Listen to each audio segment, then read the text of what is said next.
일어나, 넌 지금 죽었어. 장자의 호전몽. 새벽 5시 30분, 푸르스름한 어스름이 방안을 채우기도 전이 정적 속에서 나는 기괴한 선언을 들었습니다. 일어나, 넌 지금 죽었어. 그것은 타인의 음성이 아니었습니다. 분명 나의 성대와 나의 호흡이 빚어낸 지독하게도 익숙한 나의 목소리였습니다. 스스로의 목소리에 질식할 것 같은 압박감을 느낀 것은 생전 처음이었습니다. 꿈이었을까요? 아니면 현실의 틈새로 새어나온 무의식의 경고였을까요? 이 짧고도 강렬한 문장은 나를 존재의 근원에 대한 지독한 의심으로 몰아넣었습니다. 일어나, 넌 지금 죽었어. 라는 말은 논리적으로 성립할 수 없는 형용모순입니다. 라는 주체가 소멸했다면 그 소멸을 선언할 나 또한 존재할 수 없기 때문입니다. 하지만 꿈속에서 나는 그 지시에 따랐습니다. 죽었다는 명령을 듣고 깨어남으로써 내가 죽었음을 인지하려 한 것입니다. 여기서 첫 번째 비극적 깨달음이 발생합니다. 인간은 자신의 죽음을 결코 스스로 체험할 수 없다는 사실입니다. 에피쿠로스는 말했습니다. 내가 존재할 때 죽음은 우리와 함께 있지 않고 죽음이 왔을 때 우리는 이미 존재하지 않는다. 그렇다면 방금 내가 들은 목소리는 무엇일까요? 그것은 살아있는 자의 죽음에 대한 공포가 만들어낸 환청일 뿐일까요? 아니면 정말로 내가 알지 못하는 어떤 차원의 나가 보낸 신호일까요? 만약 내가 지금 정말로 죽은 상태라면 내가 지금 느끼는 이 서늘한 새벽 공기, 손바닥에 느껴지는 이불의 감촉, 그리고 내리를 스치는 이 복잡한 생각들은 무엇이란 말입니까? 살아있는 사람들은 죽음을 경험의 단절이라고 정의합니다. 하지만 죽은 자가 정말로 경험이 없는지 혹은 우리가 상상조차 할 수 없는 이질적인 경험의 소용돌이 속에 있는지는 아무도 말해줄 수 없습니다. 죽은 자는 침묵하며 그 침묵이야말로 죽음의 유일한 속성이기 때문입니다. 나는 이 혼란을 불식시키기 위해 실험을 구상합니다. 고함을 질러 내 목소리의 메아리를 확인하거나 친구에게 전화를 걸어 내가 정말 죽은 것 같으냐고 묻는 일입니다. 하지만 이 실험은 시작하기도 전에 논리적 파산에 직면합니다. 내가 고함을 지르고 그 메아리를 듣는다 한들 그것이 내가 살아있다는 증거가 될 수 있을까요? 만약 이곳이 사후 세계이거나 정교하게 설계된 꿈의 연장선이라면 그 메아리조차 시스템이 만들어낸 가짜 피드백에 불과할 것입니다. 친구에게 전화를 거는 행위는 더욱 허망합니다. 수화기 너머의 친구가 너는 살아있어 라고 말한들 그 친구가 나의 의식이 만들어낸 투영이 아니라고 누가 장담할 수 있습니까? 데카르트가 가정한 악마의 기만처럼 나의 모든 감각기관이 나를 속이고 있다면 타인의 목소리는 나의 고독을 심화시킬 뿐입니다. 결국 자기 자신의 죽음은 오직 살아남은 타인들에 의해서만 객관적으로 확인될 수 있는 사건입니다. 나는 나의 죽음을 볼 수 없고 타인은 나의 죽음을 보지만 그것을 경험할 수는 없습니다. 이 지독한 비대칭성 속에서 나의 실제는 안개처럼 흩어집니다. 이제 논의는 더 깊은 늪으로 빠져듭니다. 잠을 자는 사람은 자신이 자고 있다는 사실을 알 수 없습니다. 그것을 확인하기 위해서는 반드시 깨어나야만 합니다. 그런데 우리는 종종 꿈속에서 이것은 꿈이다라고 자각하는 명성몽을 경험합니다. 그러나 그 자각조차 꿈이라는 거대한 프레임 안에서의 일일 뿐입니다. 그렇다면 지금 내가 깨어났다고 믿는 이 상태는 어떨까요? 내가 정말로 잠에서 깬 것인지 아니면 잠에서 깨어나는 꿈을 꾸고 있는 것인지 확인할 방법이 있습니까? 장자의 제물론에 등장하는 호전몽은 단순히 아취 있는 옛 이야기가 아닙니다. 그것은 인식의 주체와 대상이 전도되었을 때 발생하는 실존적 공포를 담고 있습니다.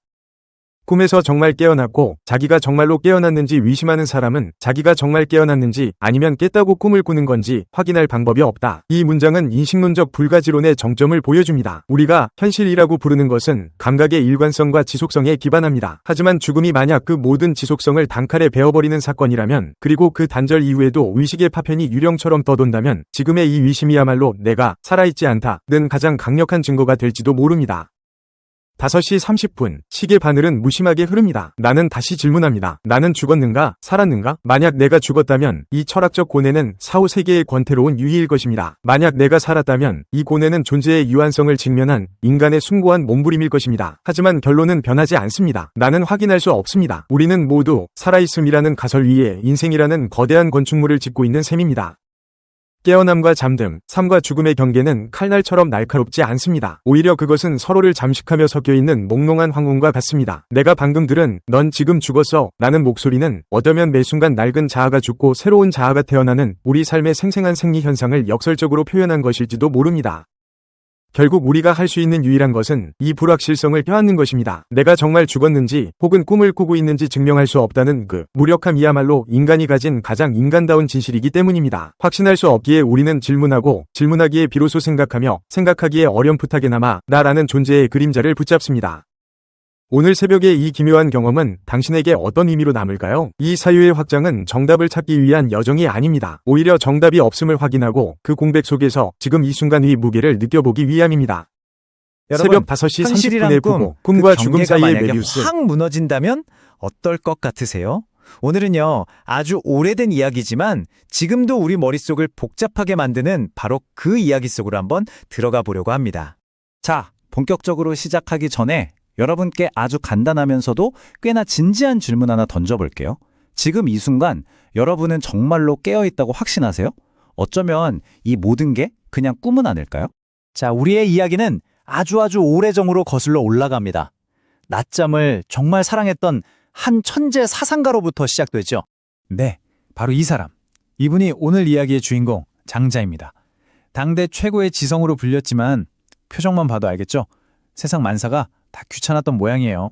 이름은 장자, 당대 최고의 천재 사상가였지만 동시에 스스로도 인정하고 남들도 다 아는 프로 귀차니스트에다가 낮잠 애호가였던 거죠. 뭐랄까, 철학적인 고민도 좋지만 일단 한숨 자고 생각해보자, 이런 스타일이랄까요?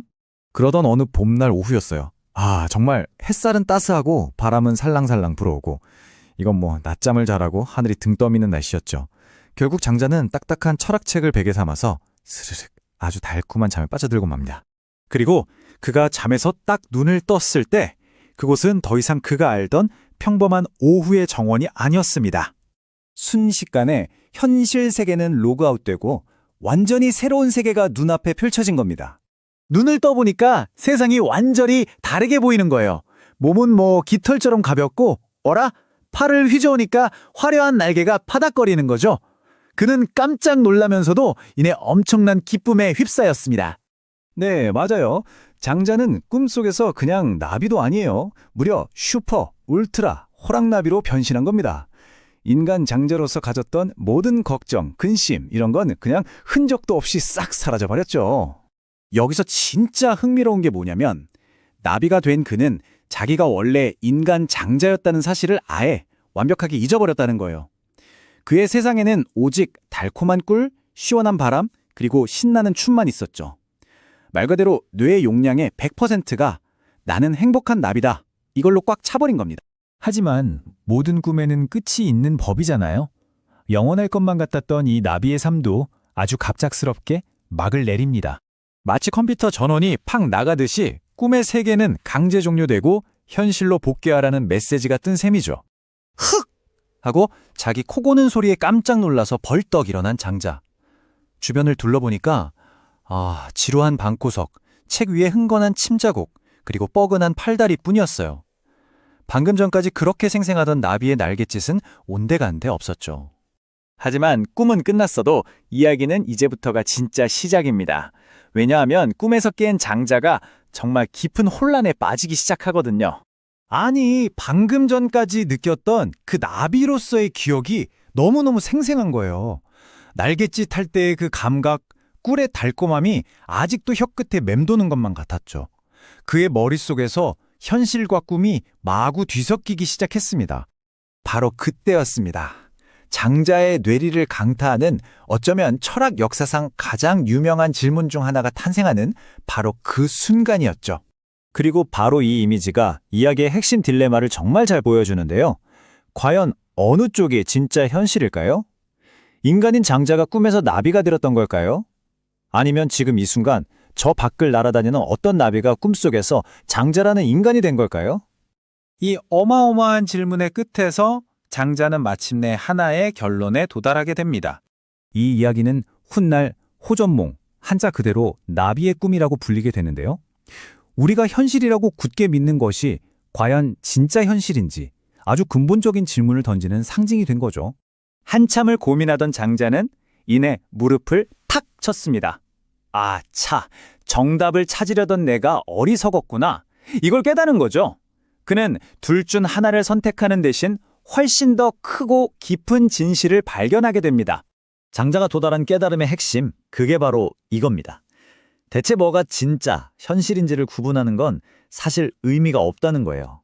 인간 장자랑 꿈속의 나비는 전혀 다른 존재가 아니라 그냥 끊임없이 변화하는 나라는 존재의 서로 다른 모습일 뿐이라는 거죠. 다시 말해서 고정된 실체 같은 건 없고 이 변화 그 자체가 유일한 진실이라는 아주 깊은 통찰이었습니다. 자, 이제 다시 맨 처음의 질문으로 돌아가 볼까요? 장자의 이야기를 쭉 듣고 난 지금 여러분은 자기 자신이 누구라고, 그리고 지금 이 순간이 진짜 현실이라고 얼마나 확신할 수 있으신가요? 어쩌면 우리 모두는 지금 다른 누군가의 꿈속에 있는 건 아닐까요?